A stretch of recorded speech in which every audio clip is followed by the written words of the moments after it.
Meus irmãos, a paz do Senhor. Estamos de volta para mais um subsídio da Escola Bíblica Dominical. E nesse nós vamos falar sobre o primeiro projeto de globalismo da humanidade. Projeto este que ocorreu na terra de Siná, na terra da Mesopotâmia, que ficou conhecido como Babel, a confusão das línguas.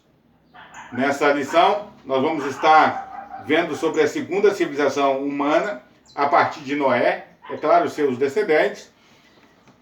Vamos estar explicando o globalismo de Babel e, por fim, a intervenção de Deus em Babel. O objetivo geral da nossa lição, nessa semana, é evidenciar que o globalismo afronta os propósitos de Deus no mundo. O globalismo, portanto, é uma doutrina que entra frontalmente contra os projetos do Senhor nosso Deus. Antes de qualquer coisa, eu gostaria de pedir a você que não se inscreveu ainda no meu canal, que se inscreva. Ao se inscrever, ative o sininho para que você possa receber as notificações de tudo que postarmos aqui no nosso canal. Toda semana eu tenho a grata satisfação de trazer a você um conteúdo da Escola Bíblica Dominical, visando o seu aprimoramento dos conteúdos da EBD, para que juntos possamos servir ao Senhor nosso Deus dominicalmente. Também pedir a você para deixar aí o seu joinha, o seu gostei no nosso vídeo, e também deixar um comentário aí na barra de comentário do nosso vídeo. Compartilhar com seus amigos, professores, superintendentes da Escola Bíblica Dominical e também alunos, para que juntos possamos crescer na graça e no conhecimento do Senhor nosso Deus. Posto essas considerações, o nosso texto áudio está no livro de Gênesis, no capítulo 11, o versículo 9, que diz: Por isso se chamou o seu nome Babel, porquanto ali confundiu o Senhor a língua de toda a terra, e dali os espalhou o Senhor sobre a face de toda a terra. A nossa verdade prática diz: o globalismo afronta os propósitos de Deus quanto ao povoamento e ao governo da terra. É bom dizer, de antemão, que a globalização é diferente de globalismo. Há uma ampla diferença entre globalização e globalismo. Globalização é a visão de mundo que visa a integração dos povos, dos países, das pessoas e o interrelacionamento entre si.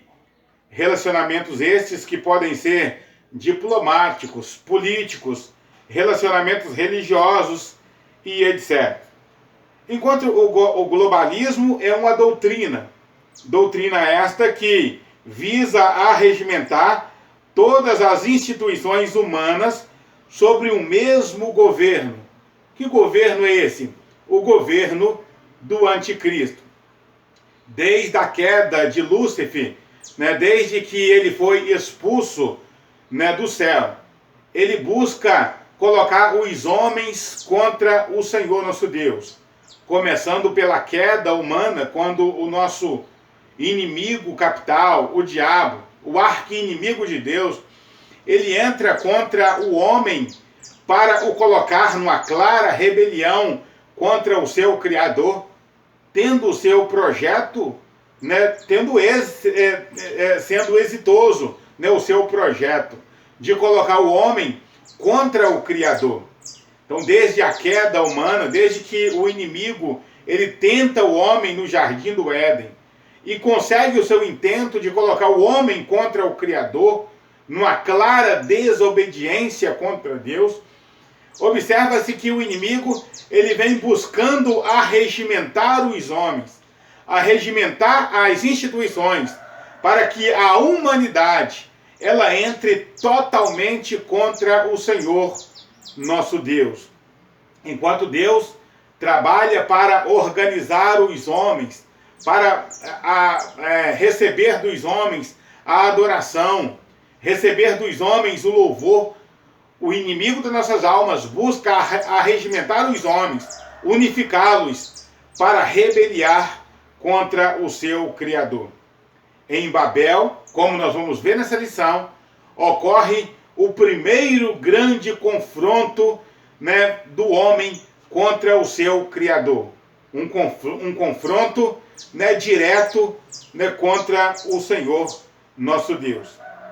Quando nós observamos no nosso livro de apoio, né, do professor Claudionor Correia de Andrade, essa desobediência que ocorre em Babel, ela vem sendo orquestrada desde a queda do homem, Adão e Eva, passando pela corrupção do gênero humano, né, sobre os antediluvianos, né, que ocorreu, né, culminou, né, com o dilúvio, e agora, né, essa incitação direta contra o Senhor, nosso Deus, aqui em Babel. A nossa leitura bíblica em classe está no livro de Gênesis, no capítulo 11, versículos do 1 ao 9. Nós não vamos fazer essa leitura como nós sempre fazemos, né, para ganharmos tempo no nosso comentário, no nosso subsídio. Mas eu quero desafiar você a fazer essa leitura aí na sua lição e também na sua Bíblia.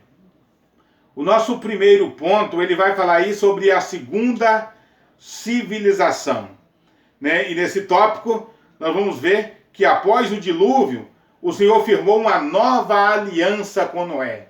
Qual a nova aliança que Deus firmou com Noé?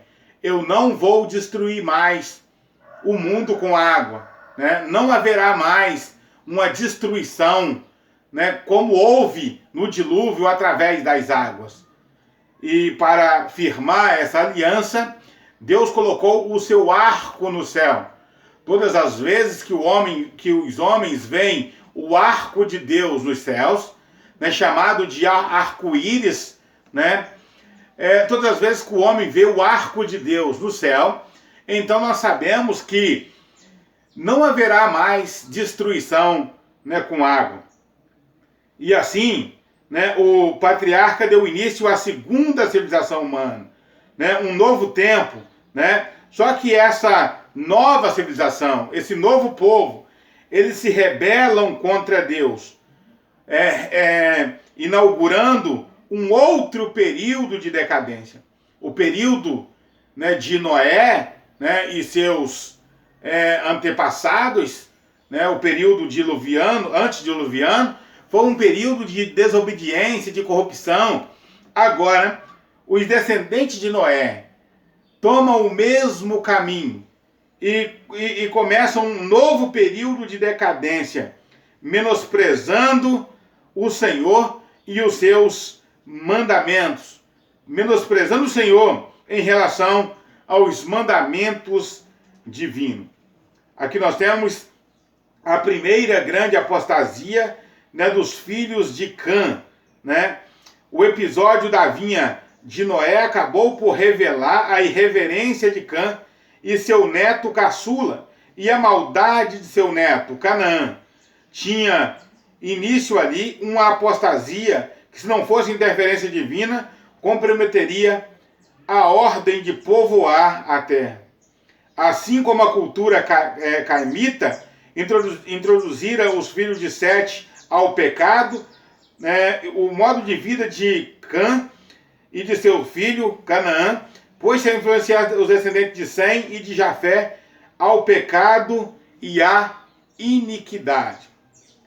É bom que se diga, né, que aqui fala da apostasia de Cã, é porque Nimrod, o poderoso caçador, ele é exatamente descendente, né, de Cã, né, da descendência, né, de Canaã. Aí nós vamos ver também o enfraquecimento da doutrina de Noé, né, com a multiplicação, né, dos filhos de Noé, né, Noé começou a perder o controle espiritual e o controle moral sobre esse. Né, sua doutrina já não era seguida mais como antes. Haja vista que Cã, seu filho, viu a nudez de seu pai e propagou a seus 2 irmãos um desrespeito à dignidade de Noé. Esse tempo, né, o tempo da civilização, né, dessa segunda civilização, foi um tempo de perversidade moral, né, descaso com a paternidade, né, descaso com a dignidade paterna e por aí se vai. Por fim, nós temos aí o descaso para o comandamento divino. Né? Apesar de sua prodigiosa multiplicação, os filhos de Noé ignoraram a ordem divina quanto à povoação. Qual que era a ordem de Deus? Que os descendentes de Noé multiplicassem e povoassem a terra, frutificassem, multiplicassem e enchessem a terra. A mesma ordem que Deus havia dado a Adão e Eva, agora ele dá também para Noé e para os seus descendentes, povoarem a terra. Um dos descendentes, né, de Noé, mais especificamente descendente de Cã, né, filho de Noé, ele vai entrar numa clara rebelião contra Deus. Ao invés de espalharem, aglomeraram-se desobedientemente em um só lugar. Que lugar era esse? A Bíblia vai nos informar do seguinte: e aconteceu que, partindo eles do Oriente, acharam um vale na terra de Sinar e habitaram ali. Né? Gênesis no capítulo 11 e o versículo 2. Esse lugar foi o lugar onde os homens aglutinaram, né, se amontoaram, né, para formar uma clara rebelião contra o Senhor nosso Deus, né, desobedecendo a ordem de Deus, que era de povoar a terra. Aqui começa o primeiro grande projeto globalista, né, da humanidade. Nessa região, a civilização iniciada por Noé dispunha de todos os fatores para criar uma sociedade ímpia e globalista. Né, qual que eram os meios? Primeiro, uma só língua, um só idioma, e segundo, um só povo. Né? Era uma só raça e falavam uma só língua. Então, até aquele momento, como já vimos, a humanidade falava um só idioma e constituía num único povo. Pelo que inferimos no texto sagrado, não havia sequer dialetos ou sotaques. Né? Todos compreendiam um ao outro, né, de forma completa e de forma clara. O problema não era a unidade. Deus sempre primou pela unidade dos homens. O problema não era a unidade. Qual que era o problema? O problema era a unificação que estava se formando. Por vezes nós confundimos unidade com unificação. Unidade é quando estamos juntos para ajudar ao próximo, estando ele em qualquer lugar do mundo onde estiver. Nós podemos ser unidos aos nossos irmãos africanos, aos nossos irmãos asiáticos, aos nossos irmãos europeus. Nós podemos estar unidos a eles, unidos em oração, unidos pelo amor, mas unificados, nem sempre podemos unificar, né, as pessoas, né, dependendo do projeto, dependendo do que se trata, não podemos nos unificar, fazer uma liga, né, fazer uma união, né, para entrar contra o Criador, né, que é o caso aqui estabelecido. Certamente, o anticristo se aproveitará de uma situação semelhante a fim de implantar o seu reino logo após o arrebatamento da igreja. Né? Esse é o expediente que o anticristo ele irá se utilizar, né, para unificar os povos e implantar, né, o seu reino. A unificação, né, o projeto de globalismo é um projeto que será usado largamente pelo anticristo. Certamente o anticristo aproveitará uma situação semelhante a fim de implantar o seu reino após o arrebatamento da igreja. A ordem de Jesus é que o evangelho não se concentrasse em Jerusalém, mas que alcançasse os confins da terra. Nós observamos que em Babel, Deus utilizou, né, a confusão das línguas para espalhar o povo. O povo falava a mesma língua, Deus confundiu a língua para que os povos se espalhassem. Já em Jerusalém, Deus utilizou não a confusão das línguas, mas a perseguição romana, o chicote romano.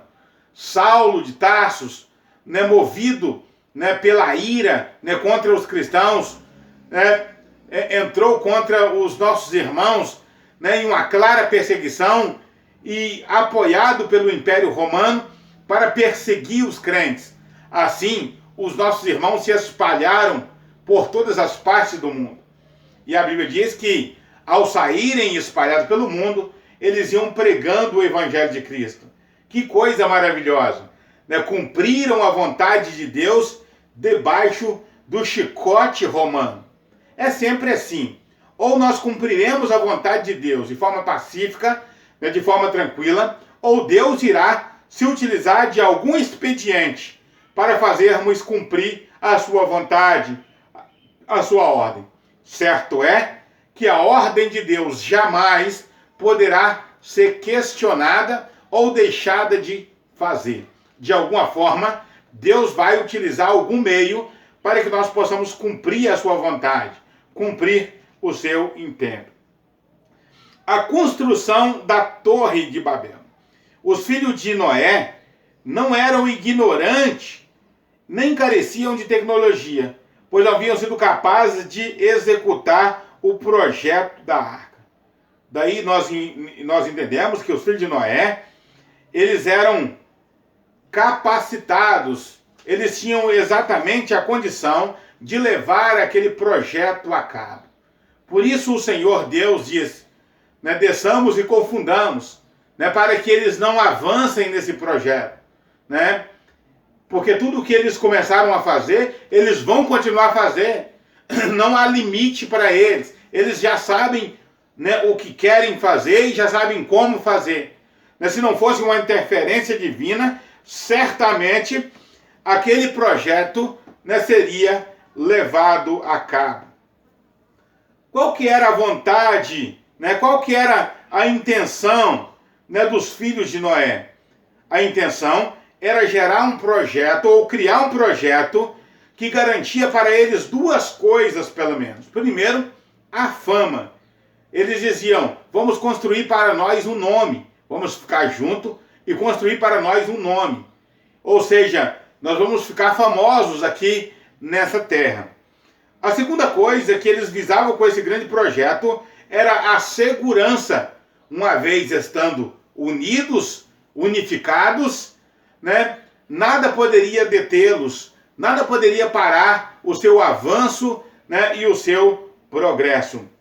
No entanto, o nosso Deus, ele entra com a interferência, porque aquele projeto afrontava o projeto maravilhoso do Senhor, que era a povoação do universo. O nosso terceiro e último ponto vai falar sobre a intervenção de Deus em Babel. Primeiro aí, a confusão das línguas.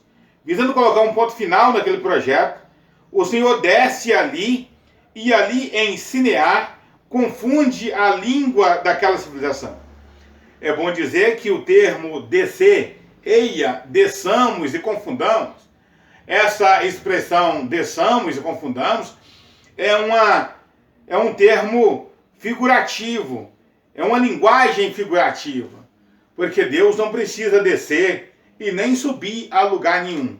O Senhor nosso Deus, ele preenche todo o universo. Ele está em todos os lugares. Ele é onipotente, ele é onisciente, né? E o nosso Deus, ele está em todos os lugares, né? Ele está em todos os lugares. Portanto, não existe um lugar onde o nosso Deus não esteja. Portanto, Deus não precisa descer do céu e nem subir ao céu para fazer nada. Essa expressão, essa figura de linguagem é chamada de antropomorfismo, que dá a Deus, né, que configura Deus na pessoa humana, ou personifica Deus. Né? É o ser humano que precisa descer ou precisa subir a algum lugar. O nosso Deus não carece disso, Portanto, o antropomorfismo, né, dá a Deus o perfil, né, de homem. Por isso a Bíblia diz, desçamos e confundamos. Quando Deus desce, né, ali em Sinear, para confundir os homens, houve então um desentendimento entre os filhos de Noé.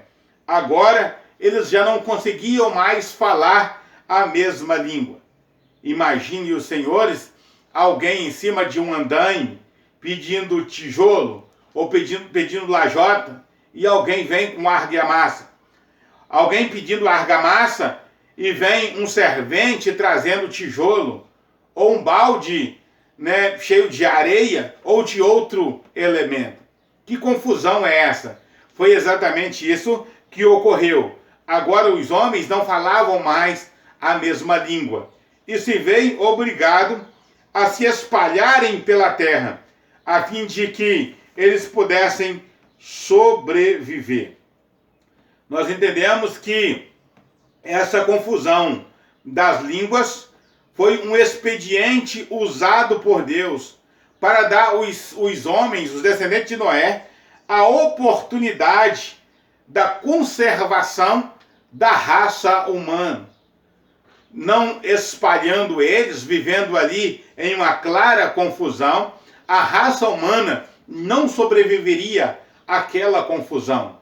Portanto, espalhando os homens, formaria novos povos, novas civilizações, né, como nós temos hoje. Cada país falando a sua língua, os seus dialetos, cumprindo exatamente a vontade do Senhor nosso Deus. O efetivo povoamento da terra é o nosso segundo item aqui do segundo ponto. Sabemos que Deus forçou os descendentes de Noé aos confins do mundo. Caso isso não tivesse acontecido, aquela geração teria o mesmo destino dos pré-diluvianos. Qual seria o destino? A destruição. Eles entrariam, né, numa situação, né, ou eles continuariam numa situação de confronto contra o Senhor nosso Deus, gerando então a sua destruição. Para que isso não ocorresse, o Senhor nosso Deus confundiu as línguas e os espalhou para que eles chegassem aos confins da terra. O Evangelho de Cristo tem esse mesmo ideal, levar a salvação até aos confins da terra. Aliás, foi por isso que Deus permitiu a grande perseguição quando os nossos irmãos estavam em Jerusalém, tranquilos, acomodados em Jerusalém, né? Tudo estava favorecendo a igreja em Jerusalém. Deus move, ou Deus se utiliza do expediente movido pelo Império Romano para espalhar os cristãos, para que as boas novas chegassem aos confins da terra. Nós temos no último item aí a eleição de Sem. Com a eleição de Sem, delinea-se mais claramente o período messiânico que culminaria em Jesus Cristo, o Filho de Deus. Depois dessa confusão das línguas, o povo espalhado por todos os rincões do mundo, Deus escolhe da família de Sem Abraão, da família piedosa de Sem, para dar início a um novo tempo, né? Dar continuidade ao projeto de Deus e dar início a um novo tempo, que era a formação da nação de Israel, da qual descenderia Jesus, o Filho de Deus, para a salvação dos homens.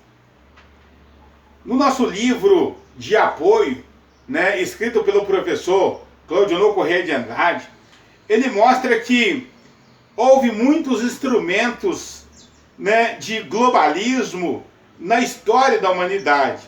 Ele cita 3 deles. Primeiro, ele cita Carlos Magno, que tentou reunificar a Europa no século VIII, não tendo sucesso, porque para isso ele deveria ter o apoio do Império Romano, considerado como Império de Ferro, considerado como ferro, enquanto Carlos Magno, ele era descendente dos bárbaros, portanto, o barro não pode se unificar ao ferro, conforme as profecias de Daniel. Carlos Magno, descendente dos bárbaros, claramente barro, claramente vinda de um ambiente frágil, inútil, comparado ao Império Romano. Portanto, a dinastia de Carlos Magno veio a falhar, dando lugar a um outro império, dando lugar a um outro reino, caindo por terra a ideia da unificação da Europa. Europa essa que havia se desidratado em 476, com a queda do Império Romano no Ocidente. Agora, Carlos Magno, ele quer reunificar o Império, mas sem sucesso. O Império a ideia de globalismo de Carlos Magno, ela vem por terra. Um outro instrumento de globalismo é Napoleão Bonaparte, que também tentou unificar a Europa, de 1803 a 1815. Qual que foi o resultado? Nesses 12 anos de governo de Napoleão Bonaparte, qual foi o resultado? A dizimação de mais de 2 milhões de pessoas. A ideia de Napoleão Bonaparte de unificar o mundo causou uma grande destruição em massa de mais de 2 milhões de pessoas.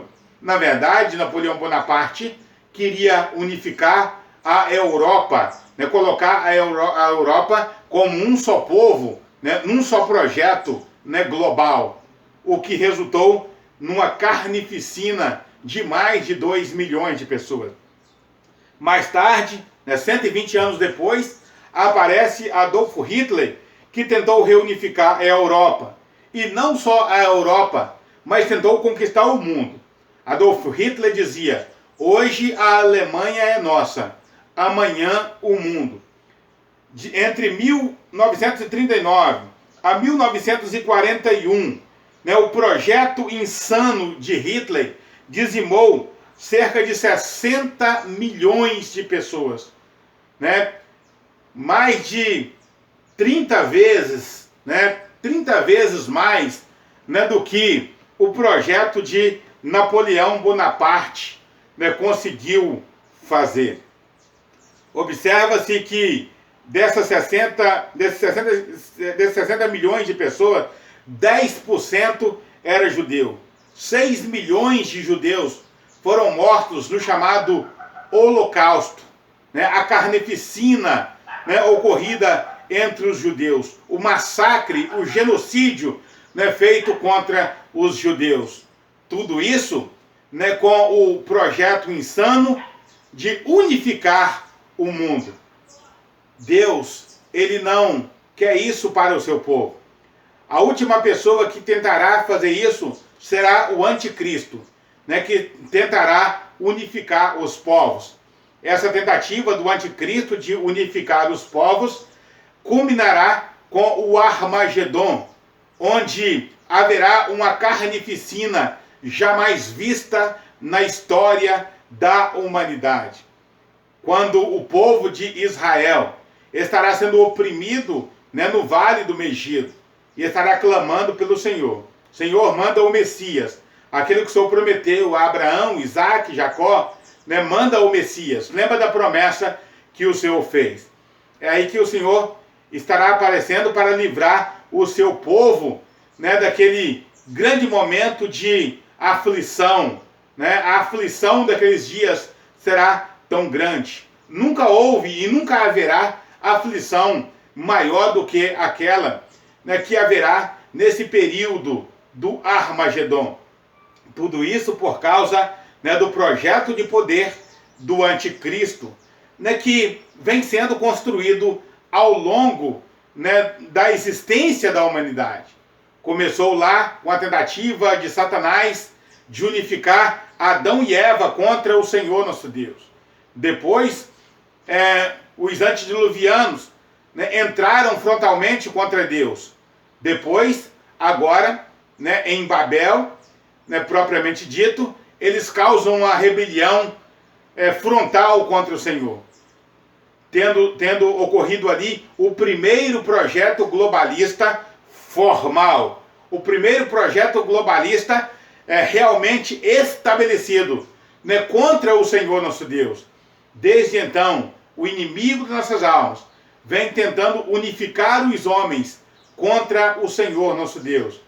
Mas um dia, aquilo que nem Hitler, nem Carlos Magno, nem Napoleão Bonaparte, nem o anticristo conseguirá fazer, Deus fará por meio de Jesus Cristo, nosso Senhor.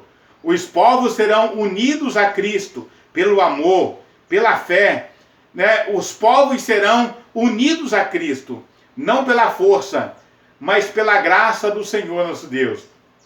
No livro do Apocalipse nós encontramos uma expressão muito bonita que diz: os reinos do mundo vieram a ser de nosso Deus e do seu Cristo para sempre.